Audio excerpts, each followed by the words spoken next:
क्या आपने कभी सुना है किसी ऐसे गांव के बारे में जहां लोग रात को बाहर निकलने से डरते हों, जहां एक पुराना घर सदियों से अपने भीतर एक खौफनाक राज छिपाए बैठा हो?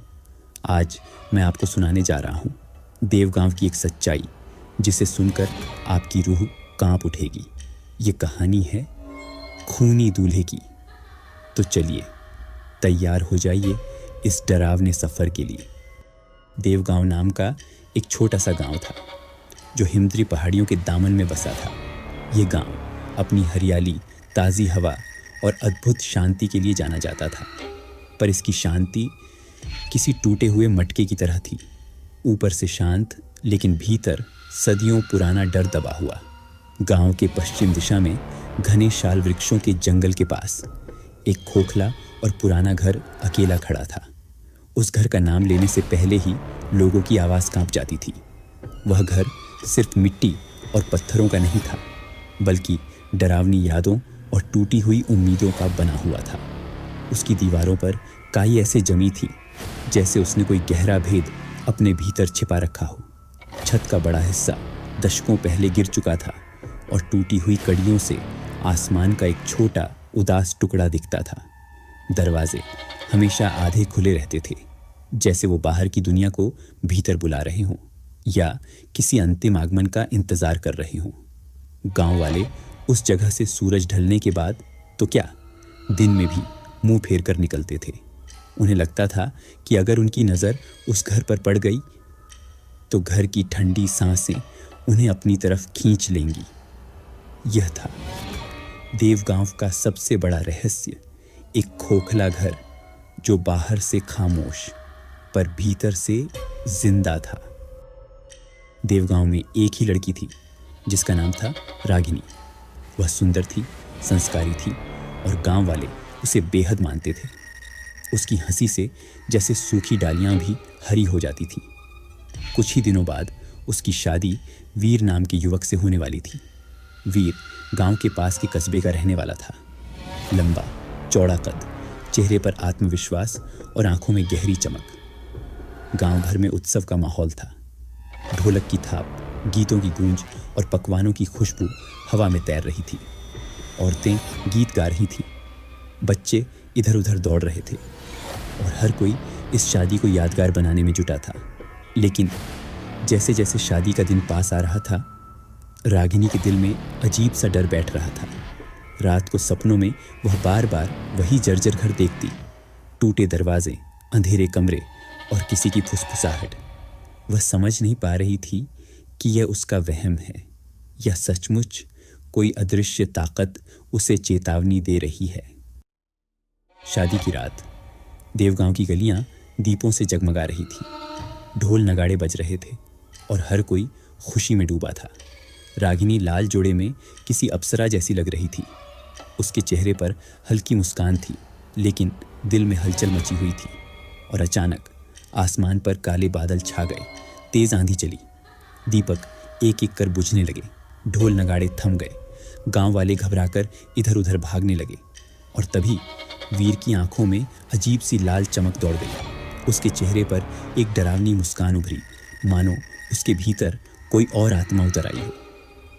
लोग चिल्लाने लगे, ये इंसान नहीं, यह तो कोई खून का प्यासा दूल्हा है। आंधी और बारिश के बीच गांव वाले चिल्ला रहे थे। किसी ने दरवाजे बंद कर दिए तो कोई बच्चे को सीने से चिपकाकर भाग गया। हर तरफ अफरा तफरी मच गई। वीर का चेहरा अब इंसानों जैसा नहीं लग रहा था। उसकी आंखें लाल हो गई थीं, माथे पर नसें फूल रही थीं और दांत नुकीले होकर बाहर निकल आए थे। लोग चीख उठे, ये कोई इंसान नहीं, ये तो खून पीने वाला प्राणी है। रागिनी का दिल कांप उठा। वह सोच भी नहीं सकती थी कि जिससे वह शादी कर रही है वह दरअसल किसी श्राप का शिकार निकलेगा। उसने पीछे हटना चाहा, लेकिन वीर की नज़र उस पर जा टिकी। उसकी आंखों में खून की प्यास थी। उसने गरजते हुए कहा, रागिनी, अब तुम मेरी हो हमेशा के लिए। रागिनी ने हिम्मत जुटाई और वहां से भाग निकली। उसके पांव में पायल बंधी थी जो हर कदम पर छनक रही थी, मानो वीर को रास्ता दिखा रही हो। वह अंधेरे जंगल की तरफ भागी। टहनियाँ उसके कपड़ों में अटक रही थीं, चेहरे पर खरोंचें पड़ रही थीं, लेकिन उसने पीछे मुड़कर नहीं देखा। पीछे से वीर की गरज सुनाई दे रही थी, भागो मत रागिनी, तुम कहीं नहीं बच सकती। जंगल में उल्लू की आवाज़ गूंज रही थी, पेड़ों की डालियाँ हवा से हिल रही थीं और हर तरफ अजीब सी ठंडक फैल गई थी। रागिनी की सांसें तेज हो रही थीं, उसका दिल जैसे सीने से बाहर निकलना चाहता था। जंगल के बीच अचानक उसे एक बूढ़ा पुजारी दिखा। उसके हाथ में त्रिशूल था और गले में रुद्राक्ष की माला। आंखों में गहरी चमक थी। पुजारी ने कहा, डर मत बेटी, मैं जानता हूँ ये कौन है। वीर इंसान नहीं, वह एक श्रापित आत्मा है। उसे सदियों पहले एक तांत्रिक ने बांध दिया था, पर आज शादी के दिन उसका बंधन टूट गया है। रागिनी कांपते हुए बोली, तो क्या मैं मर जाऊंगी? क्या इसका कोई उपाय नहीं? पुजारी ने त्रिशूल जमीन पर गाड़ते हुए कहा, उपाय है, लेकिन इसके लिए तुम्हें हिम्मत दिखानी होगी। तुम्हें इस राक्षसी आत्मा का सामना खुद करना होगा। रात गहरी हो चुकी थी। वीर जंगल में गरजता हुआ आया। उसके कदमों से जमीन कांप रही थी। रागिनी और पुजारी उसके सामने खड़े थे। पुजारी ने मंत्रोच्चार शुरू किया। चारों ओर हवा और भी तेज हो गई। वीर गरज कर बोला, कोई मुझे नहीं रोक सकता, रागिनी मेरी है।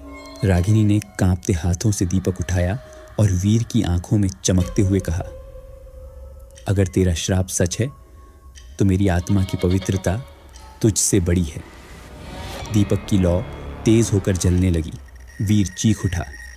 उसका शरीर राख की तरह बिखरने लगा और पल भर में सब खत्म हो गया। जंगल में अचानक सन्नाटा छा गया। सिर्फ हवा की हल्की सरसराहट रह गई। रागिनी जमीन पर गिर पड़ी। उसकी आंखों में आंसू थे, लेकिन चेहरे पर सुकून की हल्की सी मुस्कान थी। पुजारी ने कहा, बेटी, तुमने गांव को बचा लिया। आज से यह श्राप हमेशा के लिए समाप्त हो गया। सुबह होते ही गांव वाले जंगल में पहुंचे। उन्होंने रागिनी को देखा और उसकी बहादुरी की दास्तान पीढ़ी दर पीढ़ी सुनाने का वचन लिया। उस दिन से देवगांव का वह खोखला घर हमेशा के लिए शांत हो गया। तो दोस्तों, ये थी देवगांव की वो दास्तान, जहां एक साधारण सी शादी एक खौफनाक सच में बदल गई। रागिनी ने अपनी बहादुरी से उस श्रापित दूल्हे का अंत किया और गांव को हमेशा के लिए मुक्त कर दिया। लेकिन आज भी जब हवा तेज चलती है तो उस टूटे हुए घर से अजीब सी फुसफुसाहट सुनाई देती है। शायद वह आत्मा पूरी तरह गई नहीं, शायद वह अब भी किसी अगले अवसर का इंतजार कर रही है। याद रखिए, कभी कभी इंसानों से ज़्यादा डरावनी उनकी छिपी हुई परछाइयाँ होती हैं। मिलते हैं अगली कहानी में एक और रहस्य, एक और डर के साथ।